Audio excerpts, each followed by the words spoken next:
ভারত ছাড়ার আগে তৎকালীন অর্থমন্ত্রীর সঙ্গে দেখা করেছিলাম। অরুণ জেটলিকে লন্ডন যাচ্ছি বলেছিলাম জেনেভায় আমার একটি বৈঠক আছে। একটি পডকাস্টে বিস্ফোরক দাবি পলাতক বিজয় মাল্য।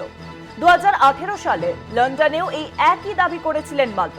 অরুণ জেটলিকে লন্ডন যাচ্ছি বলেছিলাম, ভারত ছাড়ার আগে তৎকালীন অর্থমন্ত্রীর সঙ্গে দেখাও করেছিলাম। অরুণ জেটলিকে লন্ডন যাচ্ছি বলেছিলাম জেনেভায় আমার একটি বৈঠক আছে। একটি পডকাস্টে বিস্ফোরক দাবি পলাতক Vijay Mallya.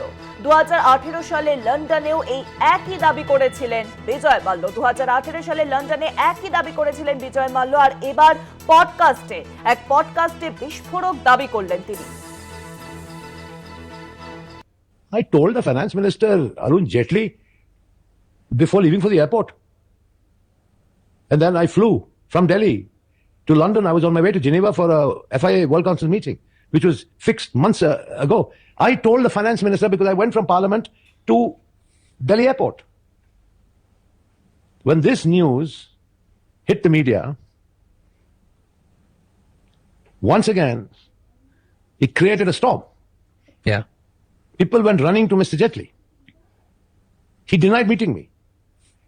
A Congress MP saw us and then said to the media, no, I saw them together. Mr. Jaitley had to retract his statement and said, yes, I met him, but only while I was walking. It was a fleeting meeting. I never said I went to Mr. Jaitley's office, sat in front of him, had tea with him. All I said is I told the finance minister while leaving, I'm going to London. I have to go to Geneva for a meeting. I'll be back. Please tell the banks to sit across the table and settle with me.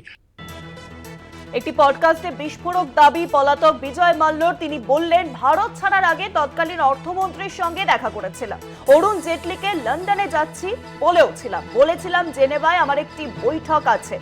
ফের একটি পডকাস্টে বিস্ফোরক দাবি করলেন পলাতক বিজয় মাল্য। 2018 সালে লন্ডনেও এই একই দাবি করেছিলেন মাল্য এবং সেই দাবিরই পুনরাবৃত্তি করলেন একটি পডকাস্টের মাধ্যমে। তিনি বললেন, একটি পডকাস্টে বিস্ফোরক দাবি পলাতক বিজয় মাল্য। 2018 সালে লন্ডনেও এই একই কথা বলেছিলেন তিনি।